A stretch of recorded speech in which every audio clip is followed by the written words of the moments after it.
अस्सलाम वालेकुम रहमतुल्लाहि व बरकातहू।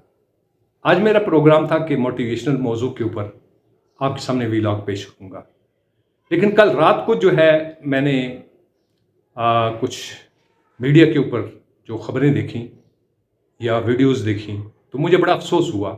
क्या कि सेनेट के हवाले से और जनाब हमारे जुडिशल सिस्टम के अंदर तमाम मुलाजमीन की तनख्वाहें बम्पर अंदाज से बढ़ाई गई और प्रेसिडेंट साहब के बाकायदा उसका नोटिफिकेशन भी जारी हो चुका है। सेनेट के हवाले से जो बात कर रहा हूँ, आपको याद होगा मैं इंसानी बुनियादी हकूक़ के हवाले से जो बात कर रहा हूँ तो उसमें मैंने एक मौजू बनाया था एक ऐसे अदारे को जिसके अंदर बेशुमार ज़्यादती होकर लोगों के साथ जो नाइंसाफ़ी की गई और जिसमें अदालतें भी शामिल हैं। इस किरदार के अंदर जो उन्होंने घिनौना किरदार अदा किया है, मैं बार बार जो अर्ज कर रहा हूं, इख्तलाफ हमारा नहीं है, लेकिन बात यह जब धोखाधड़ी किसी के साथ की जाए तो उस सूरत के अंदर अदालत को देखना चाहिए ह्यूमन राइट्स के हवाले से। अगर ये कि जी रूल इज ब्लाइंड, मैं इस चीज को कतई तौर पर इसलिए नहीं मानता कि जब इंसाफ नहीं होगा या एक मजलूम के साथ उसके साथ जो ज्यादती हुई है उसका कोई सलूशन नहीं होगा, उसके ऊपर इंसाफ की मुबनी इंतहाई बैलेंस और जामे जो है फैसला नहीं होगा, तो फिर माशरा क्या है? ये तो एक जंगल है कि जो जिसकी लाठी उसकी भैंस। अब मैंने ये बात क्यों की?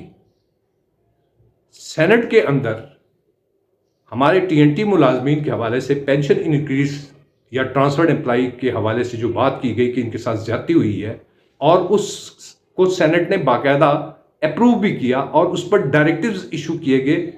अल्लाह ताला उनकी मफ़त बनाए। रहमान मलिक साहब ने बहुत इंप्रेसिव स्पीच की और केस को बड़े खूबसूरत अंदाज से रुखसाना ज़ुबैरी साहबा ने उस पर बहुत मेहनत की, बड़ी एफर्ट्स की और उसको एक जामे शक्ल दी। और उन्होंने भी सेनेट के अंदर अपनी स्पीच के अंदर बताया, ये कब की बात है? ये है 28 जनवरी 2020 रात को तकरीबन लेट आवर्स तक इनकी ये प्रेजेंटेशन या स्पीचेस चलती गई या सेनेट का इजलास जारी रहा, जिसमें फिर आजम स्वाति साहब उन्होंने, चूंकि मिनिस्टर का चार्ज उनके पास था, तो उन्होंने कहा कि जी ह्यूमन राइट्स के हवाले से तो हम बिल्कुल इसके हामी हैं।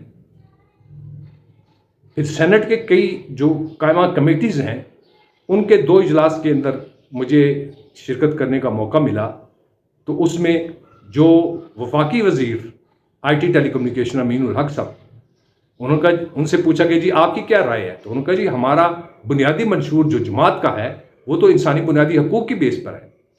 अब यहाँ से ये सारी चीज़ें उस वक्त ये जितनी भी बातें हो रही हैं, अब दूसरी तरफ आ जाइए, अपने हकूक़ के लिए तो किसी किस्म का ना कोई कानून है ना कोई अदालत है और जब चाहा मनवा लिया। यानी ये बात बड़ी काबिल गौर है। और ये जो बिल सेनेट से अप्रूव हुआ तो इसको डायरेक्ट प्रेसिडेंट की तरफ भेजना चाहिए और उनके डायरेक्टिव्स मीन्स कि उसकी अप्रूवल इशू होनी चाहिए थी, जिस तरह मौजूदा वक्त में सेनेट के मेंबरान की पेज इंक्रीज हुई है। ये चीज़ जो मैंने एक तज्जियाती अंदाज से देखा कि इनके लिए जो पावरफुल या ताकतवर है, इफेक्टिव है, उसके अंदर सबके सब एक प्लेटफॉर्म पर जमा हो जाते हैं। और ये कौन है? ये वो है जो अवाम के नुमाइंदे हैं, अवाम के वोटों से मुंतखब होकर आते हैं। बज़ाहिरन हमारे साथ उनका रवैया बहुत ही बाइखलाक, इंतहाई हमदर्दाना और बड़ा ही मुदब्बराना और बड़ा ही आबरूमंदाना हमारे साथ रहा है जब मुलाकात हुई। लेकिन यहाँ से ये देख कर तजाद जब इस तरह का सामने जब आता है तो फिर इस बात पर थोड़ी सी तकलीफ होती है कि इतनी एफर्ट्स भी की गई, इतनी कोशिशें भी की गई और रिजल्ट क्या आया? किन के लिए? जो इंसाफ के लिए तरस रहे हैं, उनके बुनियादी हकूक़ को जो जिस तरह मसमार किया गया है, पामाल किया गया है। और अब अदालत या जुडिशल सिस्टम के मुलाजमीन के हिसाब से उनकी अगर तनख्वाहें इंक्रीज हुई हैं तो वो तो तस्वुर से भी बालातर है।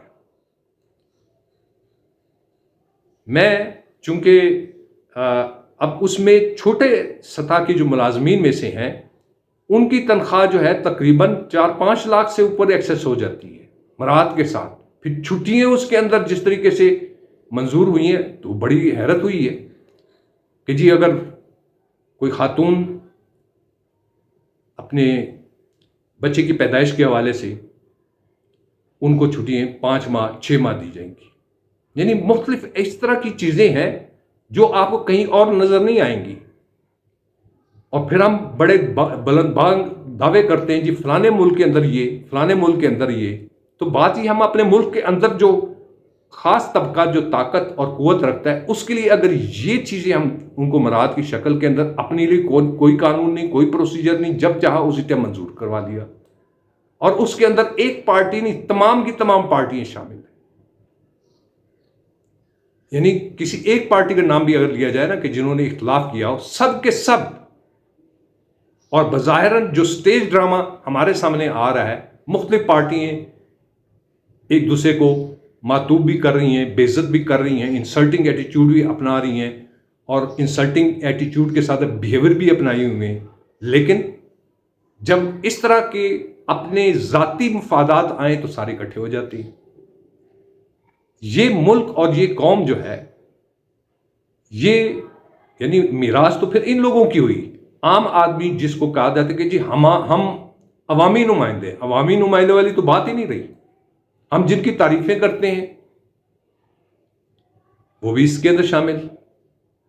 ہم تو کسی بھی پارٹی کے بارے میں غلط یا نیگیٹو سوچ رکھتے ہی نہیں. لیکن یہ جب چیز سامنے آئی تو بڑی تکلیف ہوئی.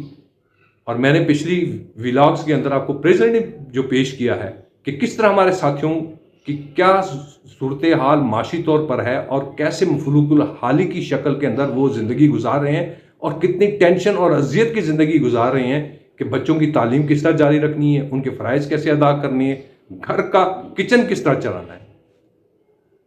اس میں تمام ملازمین جو ٹرانسفرڈ ہیں اور ٹی این ٹی کے ملازمین ہیں اس میں ہر کسی نہ کسی انداز سے متاثر ہو رہے ہیں. اور اس میں نے ایک جو نان پینشنر سے مراد جن کو پینشن سرے سے دی نہیں گئی، اور بڑی مذائقہ خیز جو بات میں نے کئی دفعہ رپیٹ کی ہوئی ہے کہ ایسے لوگ ہیں جن کی باقاعدہ قانونی طور پر اپرووڈ اور آئینی اس کا حصہ بنا ہوا ہے کہ یہ پینشنیبل ہے، ان کو پینشن نہیں دی گئی. اور وہ کون ہے؟ جن کی 10 سال اور 19 سال یا 19.5 سال سروس ہے، 20 سال نہیں. جبکہ 10 سال والا باقاعدہ قانونی اور آئینی طور پر مستحق ہے اور اپروو اور منظور شدہ ہے کہ وہ پینشن کے قابل ہے، ان کو پینشن ہی نہیں دی گئی. پھر ایک ڈبل سٹینڈرڈ رکھے گئے اور ہمارا ایٹیٹیوڈ جو قومی سطح کے حوالے سے ہے وہ بھی ایک ڈبل سٹینڈرڈ یا منافقانہ ہے. میں تو یہی کہوں گا آئینی طور پر قانون آپ اٹھا کر دیکھیں، ری آرگنائزیشن ایکٹ 1996 اور جو آپ کی اپریل 94 کے اندر ایک ڈیڈ بنی تھی، اس کے اندر ملازمین کے لیے کہا گیا تھا